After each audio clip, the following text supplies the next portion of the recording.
그런 지역이고, 제가 다녀본 중에서는 가장 조금 형편이 안 좋은 그런 동네라고 그렇게 기억이 되는데, 이 교회에서 우리가 함께 또 기도했고요. 다음 사진 보여주시면요. 그 다음 사진요. 같은 교회인데, 이제 여기는 초등학교인데 뭐 순서는 바뀌었지만 저희가 알고돈 지역과 판초마테오 지역에 이렇게 가서 수업 시간인데 가능하더라고요.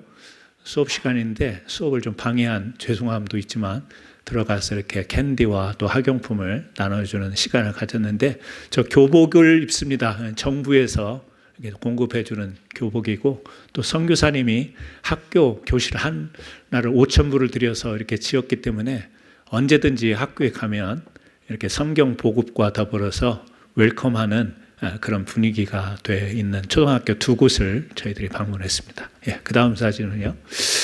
그리고 저곳은 건물이 나와 있지는 않지만 선교사님이 IT에서 넘어오신, 그러니까 거기에는 신분이 안 되는 IT 분들이 있습니다. 불법 체류 뭐 그렇게 이야기할 수 있겠죠. 근데 상당히 많은 그런 사람들이 그럼에도 신학을 공부하기 위해서 신학교를 설립하시고 이곳에서 수업을 하시고 또 통신으로 IT 사역자들을 양성하는 그 신학교를 저희가 방문하고 그 앞에서 사진을 찍었습니다. 그 신학교 옆에 이제 2층은 유치원을 운영하고 있는데 그거는 이제 임대로 해준 거고요. 1층, 2층을 신학교로 썼던 곳이어서 그 앞에서 사진을 찍었습니다. 이광호 선교사님과 이금아 선교사님 부부 사진입니다. 리타이어를 하시고 60세 도미니카에 와서 지금 12년 이상 지금 선교를 하고 계십니다. 그 뒤에요. 이렇게 어린 아이들 또 지역에 사는 분들에게 저희들이 가지고 간 사탕, 그 다음에 수세미 이런 것을 하나씩 넘겨주시죠. 전달하고 또 이렇게 기도해드리고 전도지 나눠드리고 그렇게 왔습니다. 계속 거리를 다니면서 전도를 했고요. 잠깐만요. 여기 그 전 지역, 이 지역을 가다가 조명자 권사님이 좁은 골목, 사실 여기는 아닌데 이렇게 생긴 골목에서 가파른 경사에서, 왜냐하면 좁은 골목에 이 사람들은 하수가 그냥 길에다가 물을 버리기 때문에 거기가 상당히 미끄럽고 가파른데 거기서 조명자 권사님이 부상을 입으셨어요.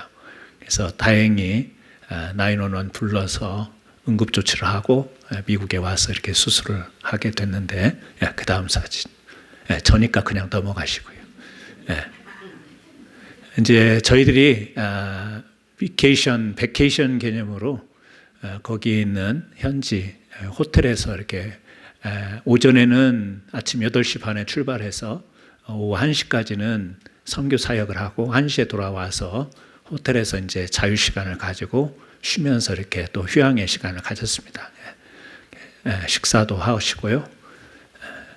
이렇게 참가하신 분들 사진, 조명래 권사님 이렇게 다리를 부상을 입었는데 그래도 또 인증샷을 남기셔야 돼서 사진을 찍으셨고요. 참가하신 분들 사진을 찍으셨습니다. 휠체어, 제가 이렇게 휠체어를 밀었다라는 걸 남기기 위해서 안전도사님이 찍어주셨어요. 호텔 바로 앞에 비치가 있어서 아침에 해 뜰 때 이렇게 사진을 찍으셨습니다. 이상입니다. 사진은 이상인데요. 3박 4일이었지만 짧은 일정이었지만 우리 성도님들 저와 더불어서 13명이 참가해서 이렇게 선교지를 저희들이 보고 잠깐이었지만 전도지와 또 물품을 현지 분들에게 나눠드리고 또 교회를 6교회 2개 초등학교 신학교를 방문해서 현지를 보고 왔습니다.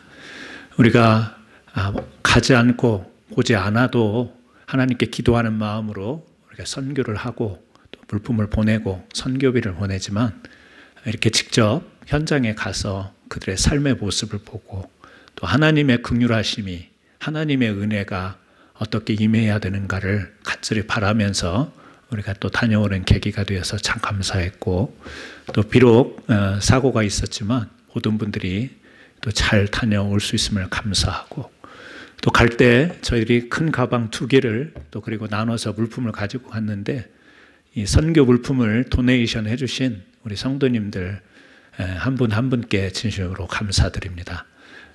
귀한 것, 거기에서는 작은 것이지만 거기에서는 또 귀하게 쓸 수 있는 것대요. 아이들이, 꼬마 여자애들이 그 머리핀 요거가 얼마나 좋아하는지 몰라요. 머리끈 묶는 거 그거 되게 좋아하고, 캔디 너무너무 좋아하죠. 작은 건데 기뻐하는 모습, 즐거워하는 모습을 보고 왔습니다. 뒤에서 후원해 주시고 기도해 주신 성도님들께 감사드리고, 앞으로도 또 기회가 된다면 다른 형식으로라도 계속해서 주님의 은혜를 우리 교회 담장 너머로 흘려보낼 수 있는 교회로 거듭나기를 주님의 이름으로 축원합니다.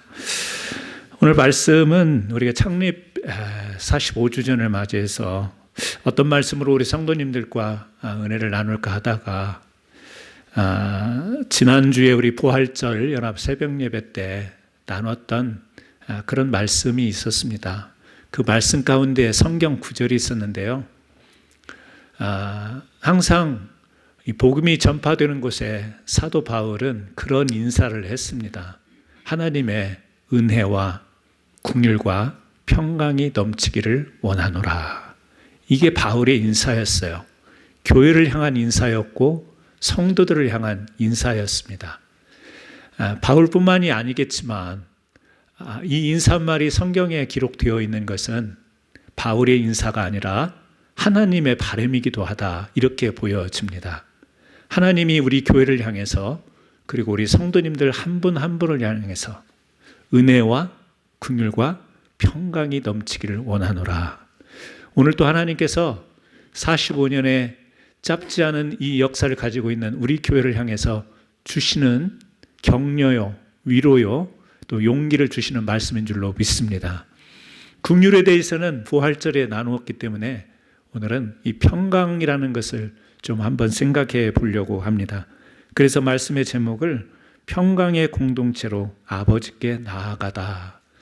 저는 이 말씀을 묵상하면서 우리 교회가 다른 것으로 많이 표현될 수 있겠지만 이 평강의 공동체가 되었으면 하는 마음을 갖게 되었습니다. 우리 교회를 하나님께서 평강에 함께 하심으로 오늘 임해 주시기를 원하고, 앞으로도 계속해서 평강의 공동체로 이끌어 주시기를 원합니다. 우리 성경에 보게 되면 평안이라는 단어가 나오죠. 평화라는 단어가 나옵니다. 그리고 우리가 평강이라는 단어를 보게 되는데, 영어 NIV에 보면 다 같이 peace로 나옵니다. 우리는 평안, 평화, 평강, 그런데 영어는 peace. 아시죠? 그 단어의 느낌을. 우리 한국말은 조금 더 세심한 것 같아요. 근데 우리가 이 성경으로 보게 되면, 이스라엘 백성으로 보게 되면 마치 영어의 peace처럼 한 단어지만 그때마다 그 단어가 쓸 때마다 뉘앙스가 다르게 다가가는 이스라엘 백성들의 용어가 있는데, 그게 뭐냐면 샬롬이죠. 샬롬입니다. 우리말로 좀 그 느낌을 이야기를 하자면, 평안 그러면 근심과 걱정, 우한 질고가 없는 것, 이것을 우리가 평안하세요 그러면 좀 건강하시고 걱정 있는 일 없으세요, 그런 의미가 좀 많이 담겨 있잖아요. 평화 그러면 우리는 화목이라는 단어를 생각하는데, 화목 역시도 영어로 보니까 peace로 나오더라고요. 화목 그러면, 평화 그러면 싸우는 어떤 대상과의 화해를 떠오르게 되죠. 이 원수와의 관계에 있어서 풀어버리는 것.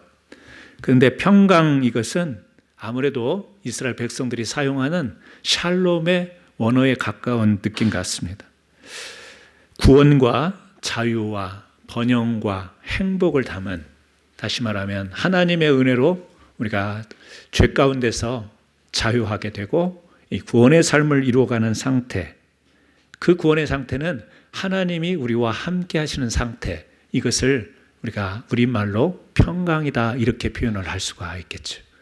그래서 평안이라고 말해도 되고 평화라고 이야기해도 되는데 제가 이렇게 평강의 공동체라고 단어를 사용하는 이유가 그렇습니다.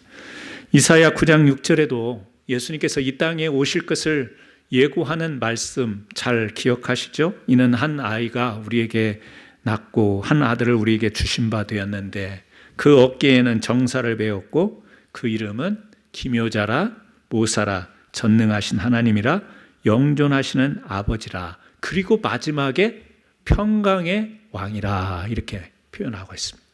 평강의 왕이다. 그러니까 그 평강은 하나님의 것입니다. 하나님의 속성이며 하나님이 주시는 것이어야 진정한 평강이 될 수 있음을 바로 평강의 기원을 바로 주님으로부터 말씀하는 내용입니다. 진정한 평강은 하나님이 함께 하셔야 하는 것이라고 말씀을 통해서 이해를 합니다. 여러분 주보 뒤에 성경 구절이 나와 있는데요. 마태복음 1장에 보게 되면 1장 21절 말씀에 보게 되면 아들을 낳으리니 이름을 예수라 하라. 이는 그가 자기 백성을 그의 죄에서 구원할 자이심이라 라고 이야기를 하고 있습니다. 자, 마태복음에 보면 이 땅에 오시는 예수님의 이름을 이제 이야기하는데 1장 21절에서는 이름을 예수라 하라. 근데 그 예수는 자기 백성을 그들의 죄에서 구원할 자다. 그런데 마태복음 1장 23절 한 절 지나가서는 뭐라고 이야기하냐면 처녀가 잉태하여 아들을 낳을 것이요 그 이름은 임마누엘이라 하셨으니 임마누엘이라고 합니다. 이를 번역한즉 하나님이 우리와 함께 계시다 함이라. 자, 똑같은 하나님이 육신을 입고 이 땅에 오신 예수님을 예수라는 이름과 임마누엘이라고 하는 두 가지 이름을 마태복음에서 전합니다. 영어로 이야기하면 우리 쉽겠죠. 뭐냐면 예수로 오는 것은 죄에서 우리를 구원하기 위해서 우리를 위해서 오셨다. God for us. 그렇게 이야기하지 않습니까? 그런데 임마누엘은요, 우리와 함께 계시기 위해서 God with us. 우리를 위함과 함께 하심. 이 두 가지가 바로 하나님이 이 땅에 예수 그리스도를 보내시고 우리에게 베풀어 주신 구원의 의미라고 하는 것이죠. 그래서 우리는 예수님이 십자가에 매달려 죽으심으로 우리가 구원을 입게 되었는데 그 이례적인 사건으로 구원을 이야기할 수 있는 게 아니라 우리의 구원은 바로 십자가에 죽으심, 장사 지내심, 부활하심과 더불어 계속해서 지금까지도 함께 하시는 그것이 이루어져야만 바로 구원이라고 이야기를 할 수 있다라는 것이죠. 예수님이 십자가에 못 박으시고 죽으셨다가 부활하셨어. 그로 인하여 우리의 죄가 대속되었고 구원받았어. 이걸로 끝나는 게 아니라 임마누엘, 지금도 살아계시고 성령으로 역사하시고 함께 하시는, 그래서 마태복음 1장에서는 이 두 가지를 같이 이야기하고 있는 거죠. 그러니까 우리의 신앙에 있어서는 위하여와 함께가 같이 어우러져야 온전한 이 구원과 복음과 신앙을 우리가 살아갈 수 있는 것입니다. 데살로니가전서 5장 10절입니다. 주보 아래에서 두 번째 나와 있죠. 우리 같이 한번 읽겠습니다. 예수께서 우리를 위하여 죽으사 우리로 하여금 깨어 있든지 자든지 자기와 함께 살게 하려 하셨느니라. 자, 우리를 위하여 죽으셨는데 그 이유가 뭐예요? 하나님과 함께 하도록 우리가 하나님과 함께 하도록. 그러니까 우리를 위해서 죽으셨는데 지금 우리가 하나님과 함께 하지 못하면 그 죽으심이 헛된 죽음이 되는 것 아니겠어요? 예수님의 죽으심은 우리를 위한 건데 그 우리를 위함이 그게 효력을 발생하려면 계속해서 주님과 함께 가는 삶이 되어야만 십자가의 죽음도 부활도 우리에게 의미가 있는 것이라는 거예요. 자, 이것이 뭐냐? 진정한 평강이라는 거예요. 우리를 위해서 주님이 대속적인 죽음을 통해서 우리를 구원해 주시고 그 구원의 은혜를 지금도 함께 계속해서 그 하나님과의 관계 속에서 나갈 수 있는 이것이 진정한 평강이다. 그러니까 교회가 놓치지 않아야 될 것은 뭐냐면 구원의 은혜를 놓치면 안 되는 거죠. 지금도 살아 역사하시는 하나님의 함께 하심을 놓치면 안 되는 거죠.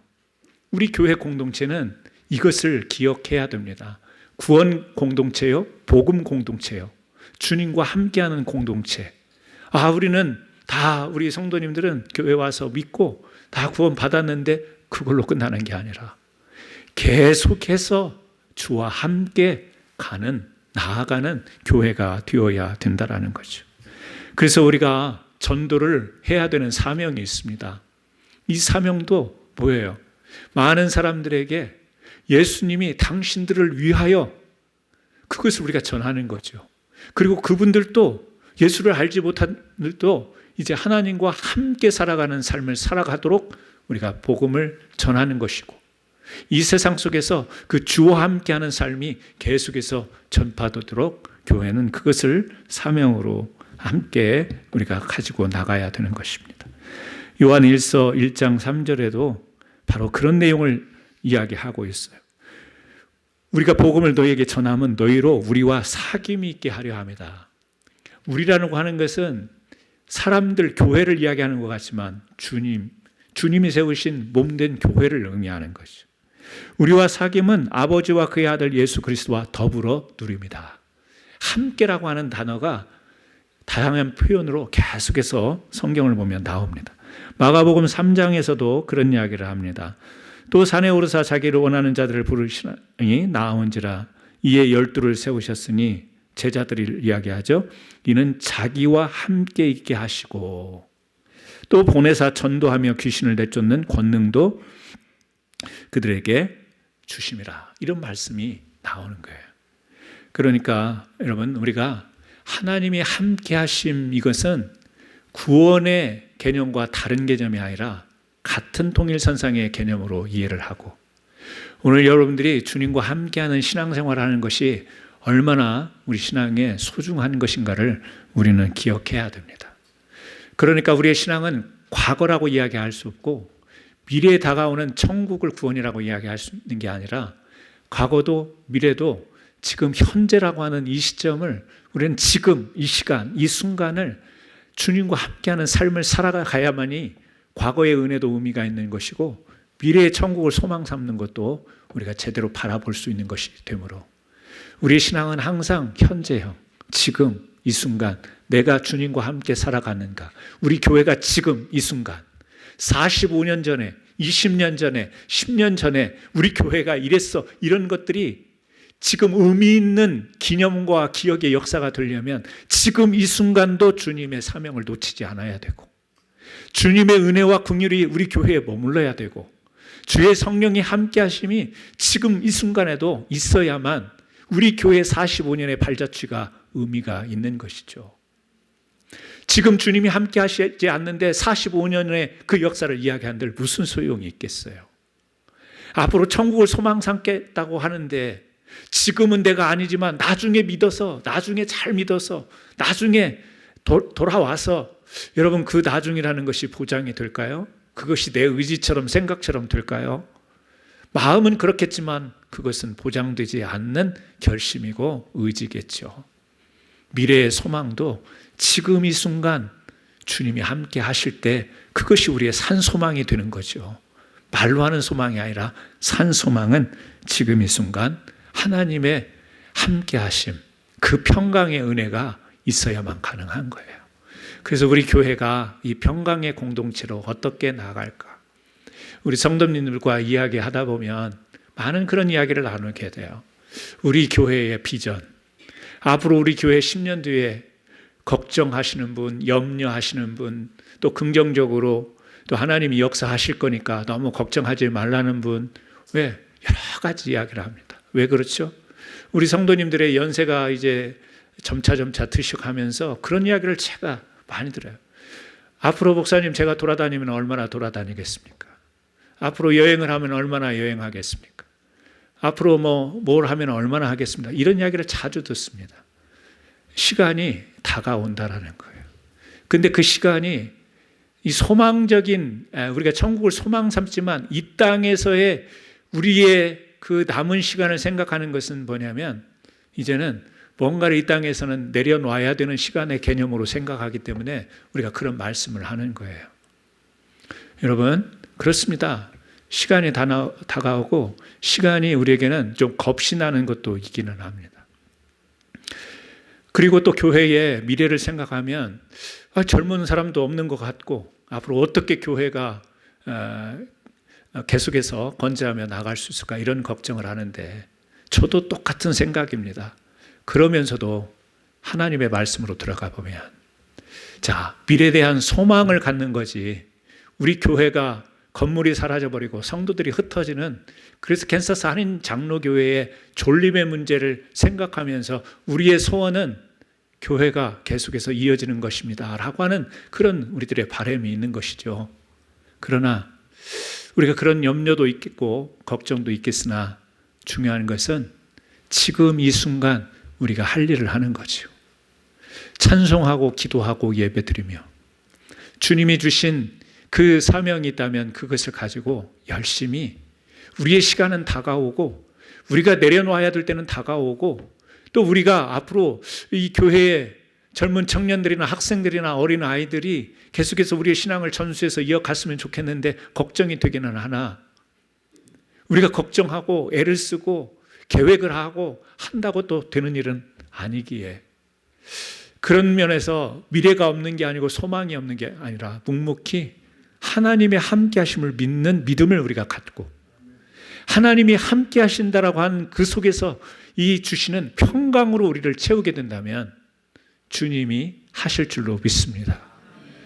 그래서 그런 걱정 염려조차도 여러분 주님의 구원과 또 주님의 함께 하심의 이 평강의 은혜로 우리 교회가 채워나가면 주님이 이루시고 세우시고 역사하시는 일들을 그렇게 펼쳐나가지 않을까 그런 믿음이 있어서 오늘 창립 45주년을 맞이하면서 우리 성도님들과 이것을 공감하실지는 모르나 그걸 좀 나누고 싶은 거예요. 예, 우리의 머리로는 우리의 계산으로는 우리의 생각으로는 또 그것이 생각과 마음이 믿음이 없는 게 아니잖아요.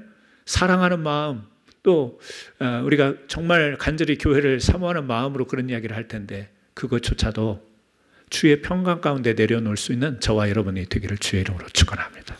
왜요?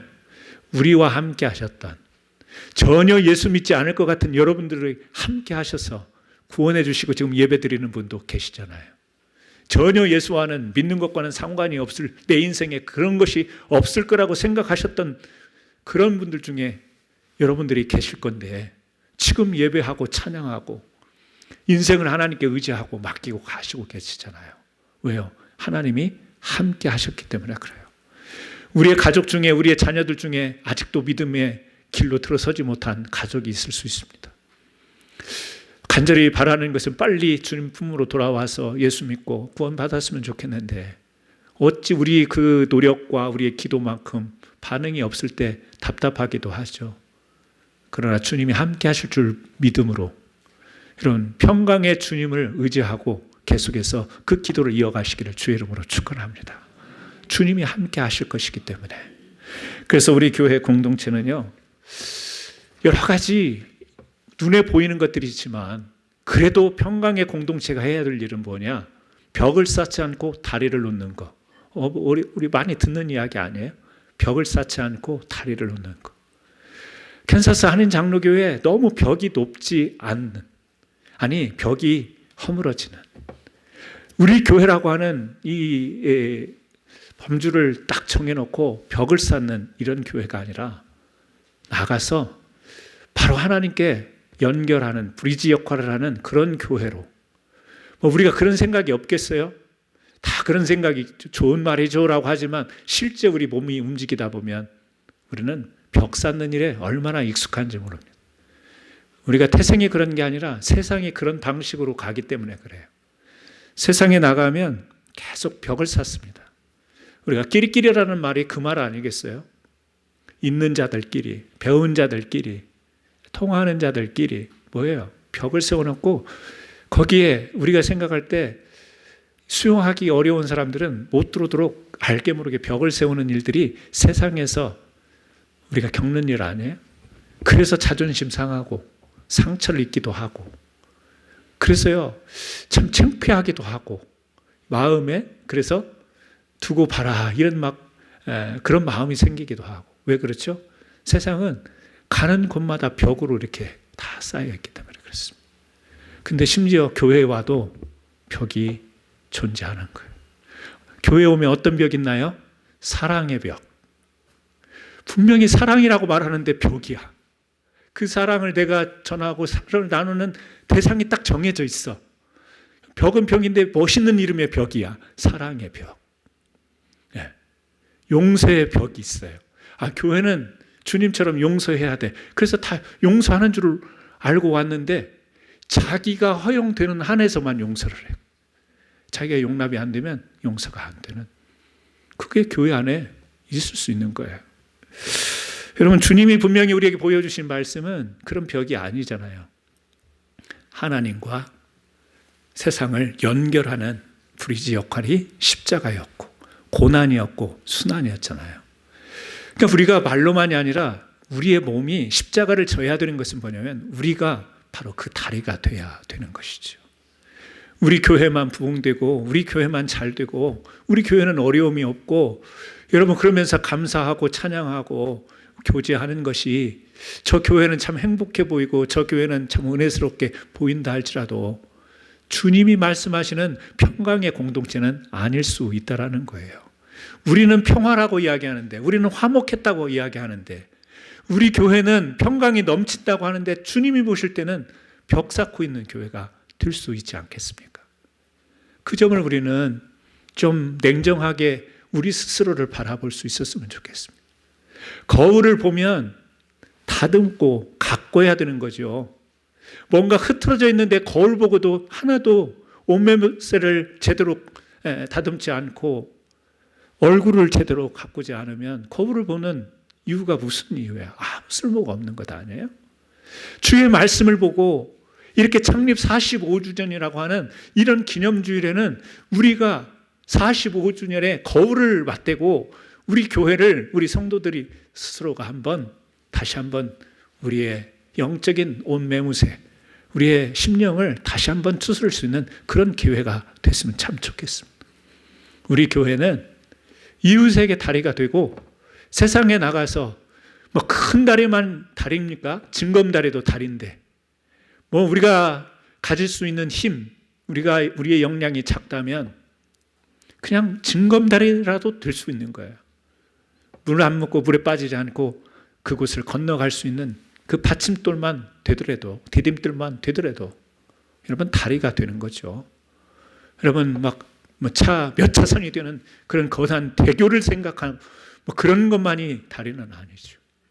우리가 할 수 있고 주님이 우리에게 은사 주시고 달란트 주신 만큼 세상을 향해서 벽 쌓지 않고, 그런데 그게 여러분 지금 아멘 하셔도 잘 안 될 거예요. 왜냐하면 예배 마치고 점심 먹을 때 끼리끼리 앉을 거거든요. 쉽지 않아요. 자연스럽게 우리 몸이 가는 곳은 우리도 벽이라고 절대 생각 안 합니다. 무슨 그게 벽이에요. 성도의 교제라고 생각할 텐데 우리의 몸은 가만두면 자동적으로 가게 돼 있어요. 제가 이렇게 말씀을 드리는 것은 의식하자라는 거예요. 순간순간 생각하자라는 거죠. 몸은 가 있어도 생각하면 몸을 좀 틀 수 있지 않겠어요? 90도는 못 틀어도 15도는 틀 수 있지 않겠어요? 우리가 세상의 다리가 돼야지, 이렇게 다리가 되지는 못해도 누군가를 향해서 손을 내밀 수 있고 누군가에게 내 호주머니의 것을, 작은 것을 나눌 수 있는 것, 그럴 때 우리의 마음속에 뭐가 오나요? 주님이 우리를 긍휼히 여겨주시고 이 산모가 태아를 품에 안는, 아이를 태중에 안는 이런 심정으로 바라보듯 그런 긍휼로 우리를 함께 하셨던 주님의 은혜를 생각하면서 우리가 그런 사랑을 흘려보낼 때 여러분 그때 평강이 임하지 않겠어요? 주님의 함께 하심만이 평강이 아니라 그 함께 하시는 은혜를 여러분들이 다른 사람과 함께 할 때 여러분에게 마음속에 진정한 평강이 넘치지 않겠습니까? 저는 그런 평강이 있기를 주의 이름으로 축원합니다. 뭔가를 약과 비슷한 것을 먹고 내 기분과 감정을 조절해야 되는 그런 평강한 상태가 아니고요. 주의 성령께서 우리에게 주시는 그 평강의 공동체로 우리 교회가 나가기를 주님의 이름으로 축원합니다. 세상은 정치적으로 평화를 외칩니다. 안 돼요.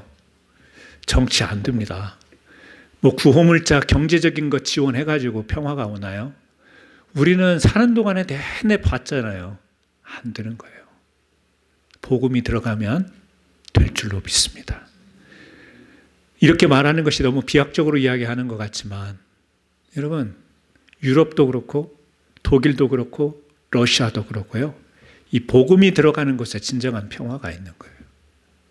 한일 관계가 아무리 여러분 정치적으로 해결하려고 해도 그 감정을 무너뜨리지를 못해요.